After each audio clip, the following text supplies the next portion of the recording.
Assalamu alaikum jama'a. Barkanmu da shan ruwa. Da farko dai bari in yi magana da mutane. So dari da jama'a in zan magana ko ne magana ce a'a ba na son zaman lafiya na fi ba haka bane ba. In dai za ka faɗi gaskiya ne ake faɗan haka. Amma in za ka yi wani abu makamancin haka ba wanda kuma ba na faɗa don wani ya jawo shi. Ni ban taɓa faɗa don in tada hazo ba. Ban kuma faɗa dan wani ya dubi feji na ba abin da ya shafi ke da feji na. Ni ko da yaushe feji na a cikin godiya Allah yake. To ko ba social media za mu yi magana a inda ta dace mu yi ta. Abin da ya bani haushi shine wai yau a ce mutumin da ba zai iya karanta Fatiha ba cikakkiya yadda take, wai shine za a dinga amfani da shi, wai ana cewa wai akwai wasu wanda iyayensu sun haife su ba su san yadda za su yi ba, wa'annan kuma wanda ake ga iyayensu sun haife su ba su san yadda za su yi ba, wani ma ya rubuta Qur'ani, wani yana kan rubuta, wani ya haddace izuzzuka, su ne almajiran da ake faɗa. To jama'a dan Allah, wanda iyayensa suka haife shi ba su san yadda za su yi da shi ba, ya wuce wanda haka kawai zai iskanci ya turo wa duniya tana gani a ta tsine masa ko a jikinsa yana dariya, yana ganin shi ya daidai. Akwai wanda ya wuce a ce iyayensa sun haife shi ba su san yadda rasu da shi ba, ya wuce mutumin da zai kame tashi ya tafi can, in mace ce ta je ta kama gida ko kullum tana hotel. Duk iyayen duniya ƙarya suke, ba a san ransu ba ne, in ba karatu ba, ko karatu daga ga ana kai yara can turai, rashin makarantun ne anan wallahi.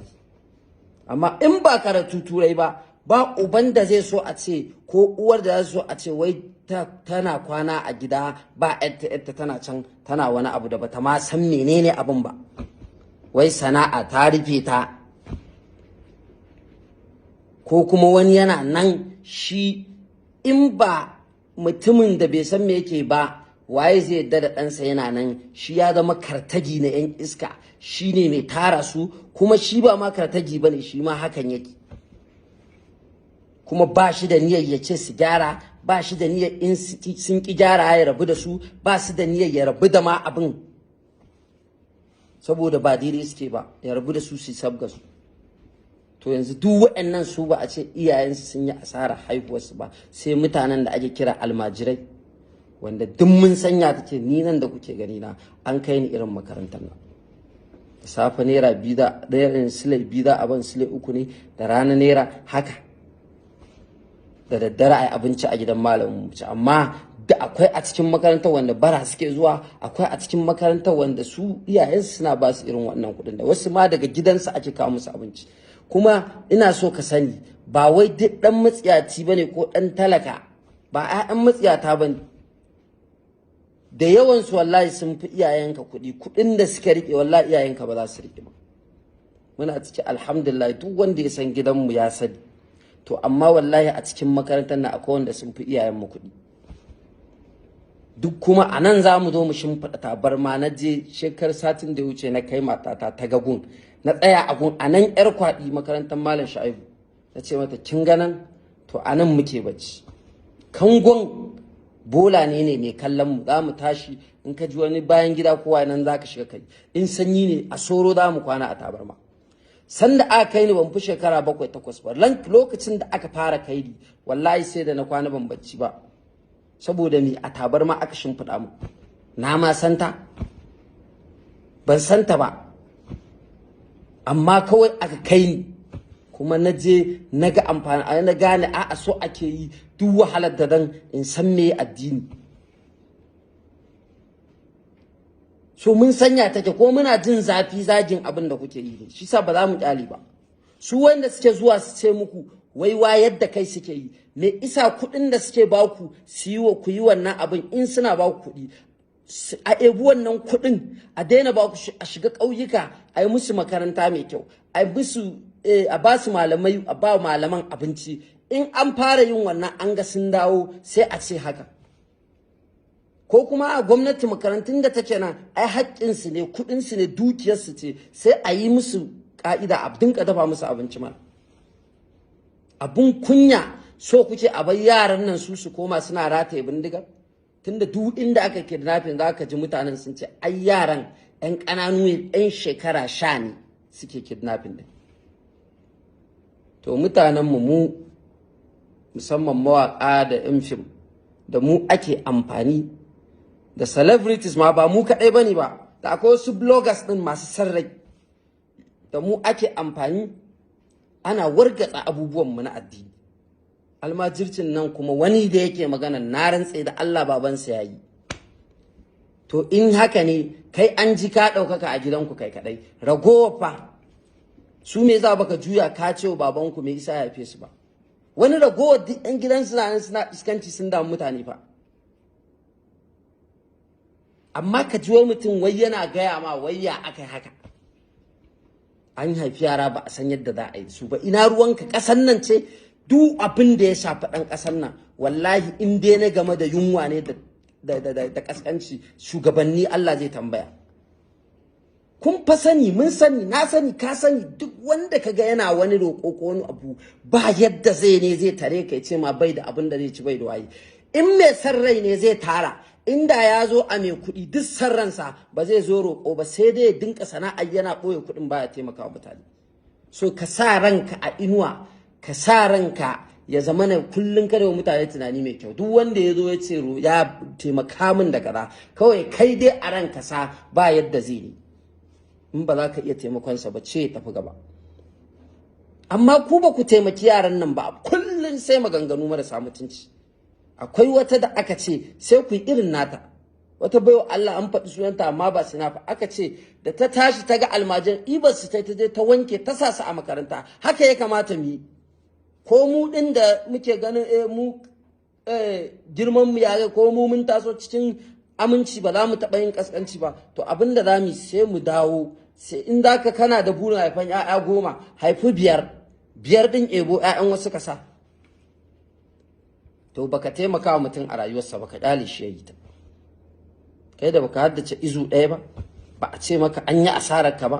Kai da baka haddace ko sura fatiha sallan ma wa ya sani in kana yi, ba a ce an yi asara an rasa yadda za a yi da kai ba. Sai wanda yake yana da wani kullun yana cikin ana karanta Qur'ani yana cikin karanta shi za ka zo ka ce wai an haife shi ba a sayar da za a da shi ba. Kuma in ban da rainin hankali kai ka isa ka hana kaddara ne? Ka isa ka yanke rayuwar mutum a duniya ko ka hana shi zuwa duniya? Wannan hurumin ubangiji kuke shiga.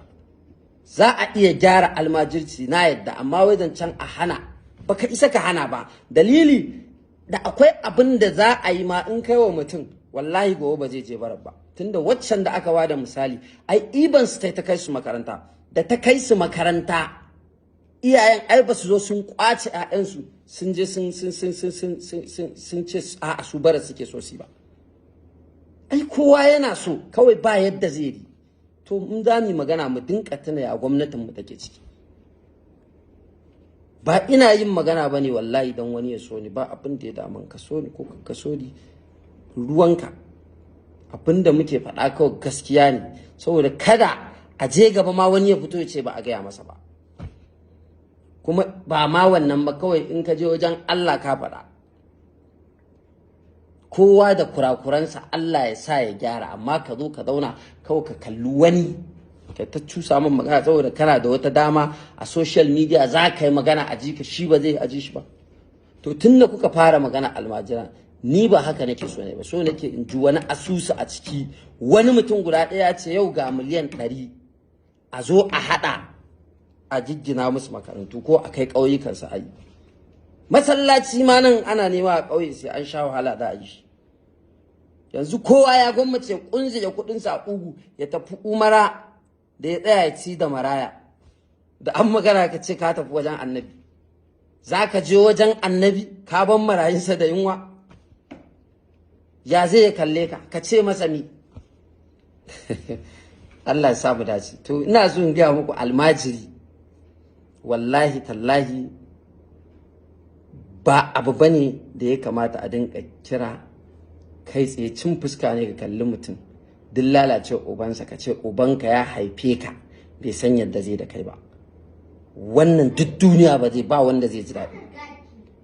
mu yi dinka gyara maganganunmu na bakinmu. Shi ne babban cin fuska, ba wai maganganun da za mu faɗa ba.